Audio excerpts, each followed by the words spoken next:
فضيحة جليلة رسلان ملت السوشيال ميديا، والمصيبة اللي وقعت فيها بنتها يارا، واتفاق شاهر مع نهلة العبد على مراته، والقتل اللي طلبته جليلة من بدر. كل ده وأكتر في حلقة النهاردة. أهلا وسهلا بيكم في الحلقة الخامسة من مسلسل وننسى اللي كان. بتبدأ أحداث الحلقة الخامسة من مسلسل وننسى اللي كان لما بتيجي واحدة من ظهرها وتقول لها يا خطفت الرجالة، وبتروح جايباها من شعرها.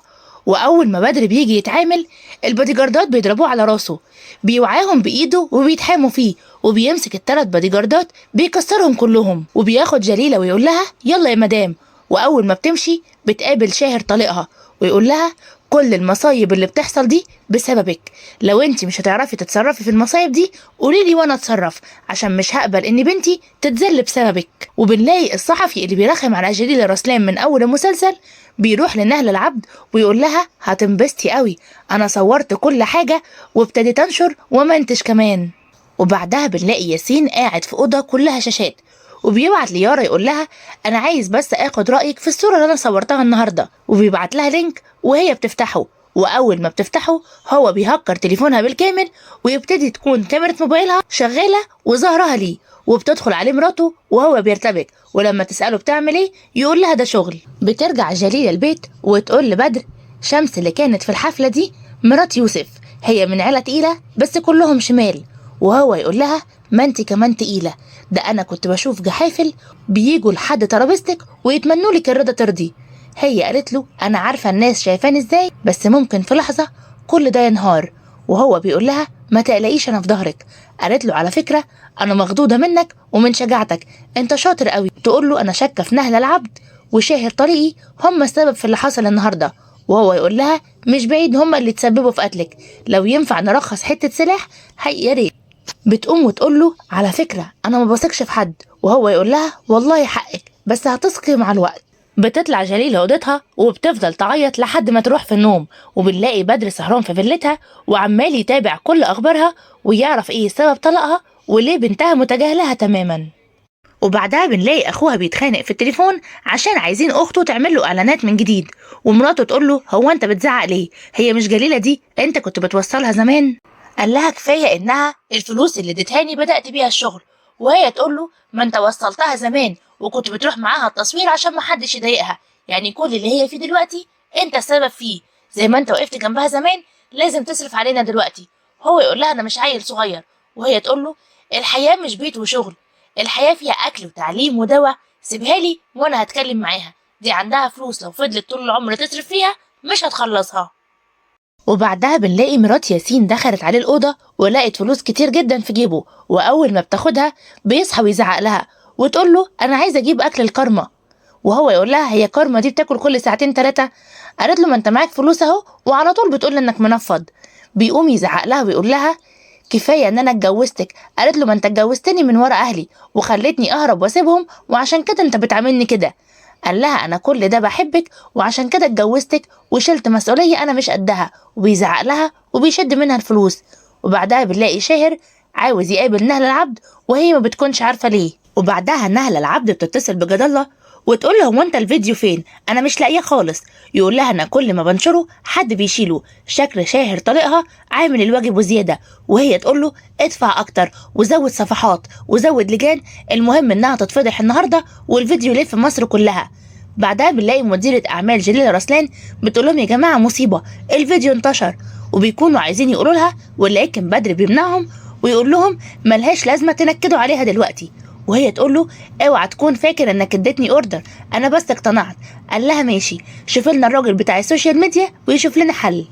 ونلاقي فاطمة قاعدة مع أخت بدر وعمالة تشتكي لها إنه بيعاملها وحش ولا شايفها، وإن كل الناس عمالة تسألها وتقول لها أنت اتشبكتي لبدر ولا لأ. وهي تقول لها ريحي نفسك أخويا مش شايفك، هو يمكن بس خايف من عبده الشيخ. قالت لها هو أنت مش عايشة مع أخوكي ما بيهموش حد، الفكرة كلها إن أنا مش على باله ودايما دلقني، بس لو على رقبتي أنا مش هسيبه، ولو على عبده الشيخ أنا ممكن أقتله بس أخوكي يكون ليا. وبتنزل جليلة من الكرفان بتاعها وبتروح تدخل المشهد، وبتيجي زميلتها وهي بتمثل معاها تقول لها انا فرحانة ان انا همثل معاكي النهاردة، ولكن ايه الفيديو المنتشر ده؟ بتتخض جليلة وتقول لها فيديو انا ظاهرة فيه. بيقطعهم المخرج ويقول كات ويلا هنصور. ولكن هي بتقوله استنى بس أنا تعبانة شوية، وبتقوم وبتسيب المكان.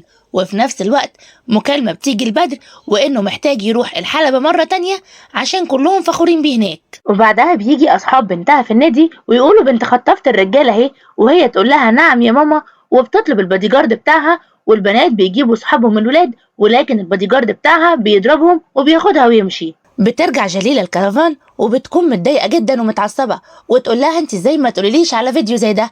تقول لها والله كنت هقولك وبدر منعني. بتنادي بدر وتفضل تهزق بيه وتقول له وظيفتك هنا تحميني وبس، وما تتدخلش في اي حاجة تاني، وبتطردهم كلهم بره.